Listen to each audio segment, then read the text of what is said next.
Mayweather wins by unanimous decision. What's up, guys? I'm Kevin Cordoba. This is the fight recap of the Mayweather versus Andre Berto fight. And as we all know, Mayweather wins. He ties Rocky Marciano's 49-0 record. And it is what I expected. I knew coming into this fight that this was going to be a one-sided event. Not to hate on Andre Berto, but he didn't deserve the fight. He's not that high caliber opponent. If you go through his track record, even when he was a champion, even when he was a WBC champion, he had a lot of easy opponents, and when he did step up, he would fall. And he was like 3-6 in his last fights, which is that doesn't merit a title shot with Mayweather. But it was easy to score. I scored the fight 119-109, and coming from the first round, you can tell Mayweather was going to dominate. He came in from round one, used his reach, established a jab to keep Andre Berto at distance. Andre Berto only had a 68 reach, so he had to come in and try to force the fight with Mayweather. One thing is that in order to beat Floyd Mayweather, you have to do what Marcos Maidana did, Jose Luis Castillo did, and what Oscar de la Hoya did. Maidana and Castillo forced the fight. They came in, bum rushed him, balls to the wall, and made Mayweather uncomfortable. And it made the fight difficult for Mayweather. Or same thing with Oscar de la Hoya. The only difference between De La Hoya is that De La Hoya was a bigger person. He jabbed Mayweather a lot, and he won by split decision. Well, he lost by split decision, but he made the fight difficult for Mayweather. And Andre Berto didn't do that. For the first 6 rounds, for some reason, he thought he could box Mayweather. And you could tell from coming in that he was a little anxious to hit Mayweather. He was really stiff. He wasn't relaxed. He was anxious just to try to land something, and he would just miss half the time. He didn't use his feints. Polymology said that all he did was basically jab, and occasionally try to throw the right. And Mayweather made him miss for that.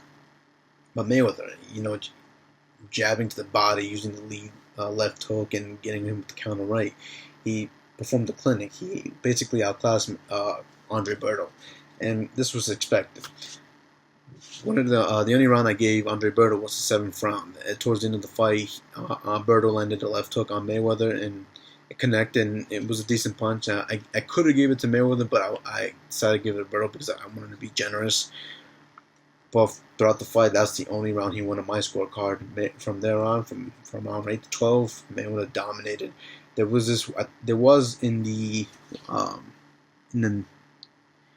9th round, Mayweather let his guard down, and Andre Berto caught him with a flurry of punches, and that woke the crowd up. Everyone, the MGM ground was quiet, and it got people excited. People thought that Mayweather was actually going to knock this guy out, but I know it wasn't going to happen. Mayweather's too cautious. He's not going to put himself in danger just to entertain the fans.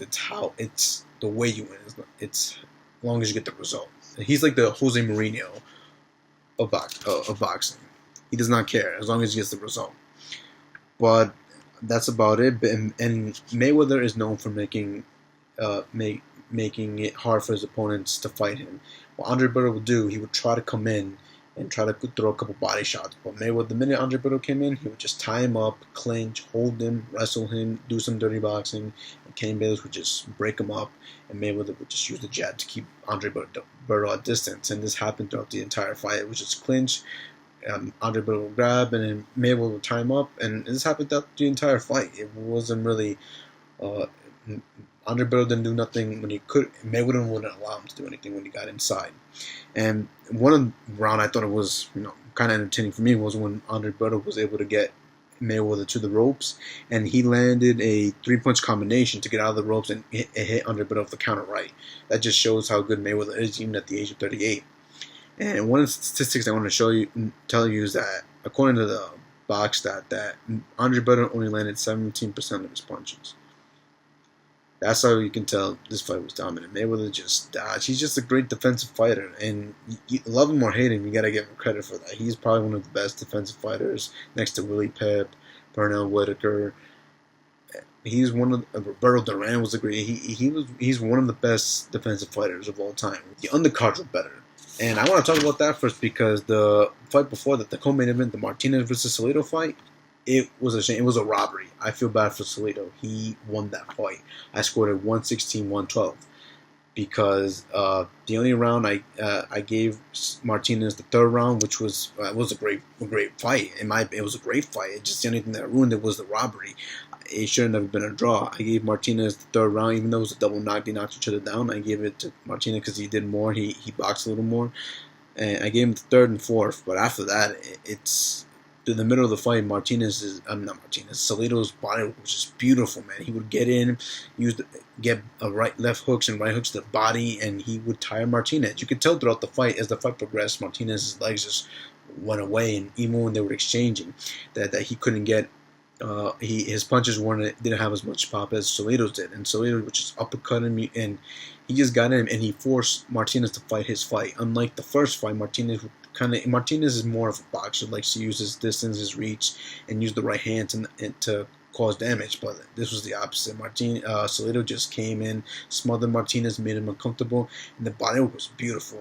As I said again, it was just left. He tore him down, and the only round I gave Martinez was the 10th. He boxed more, but after that it was just Salido, and it's a shame, man, because Martinez and Salido was just the better. He fought better. He made it his fight, and what they did to him was just wrong, man. I would have been happy with a draw. This was a very competitive fight. It was a great fight. All the undercards were great.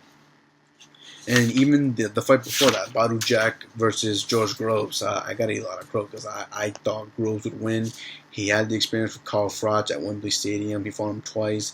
He knocked Carl Froch down in the first fight, and he got knocked down in the first round by Badou Jack for a good right hand, because George Groves, he always, for some reason, he does not understand to keep it guard up at all times. He always let the left hand go down, and that's how Badou Jack got him. Same thing that happened in the Carl Froch fight. He let his left hand down, and then Carl Froch knocked him out. But same thing, beautiful body work with Badou Jack. He just, I gave George Groves the third, the fourth, fifth, and sixth round. His activity really helped him, even though he threw a lot of punches and some of them missed, but Badou Jack wasn't really doing much in the rounds. But after 7 through 12, I gave it to Badou Jack. George Groves is known for having stamina problems, and he just attacked the body well from Eddie Mustafa Muhammad, who was a great heavyweight champion known for his body attack. He just worked him down and used the jab and basically made it his fight as well. And I don't think he should be upset. I scored the fight 116, 111. George Groves is still a good fighter. He could probably get a title shot after. Again in England with his rival, what's his name? James DeGale.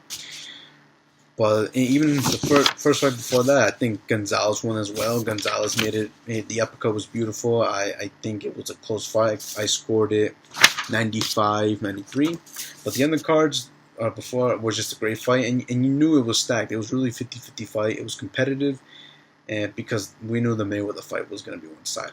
But let me know what you guys think. Comment below, and who knows what Mayweather's going to do next? Is he going to retire? Is he going to break the record? Who knows? He's retired before. He retired in 07, came back, fought Juan Manuel Marquez. This is the end of his Showtime deal, but according to him, he retired. So we'll see. The next generation's up to take over boxing. Who knows? Who is the next Mayweather? Who will be the new superstar of boxing? Let me know what you think. Later.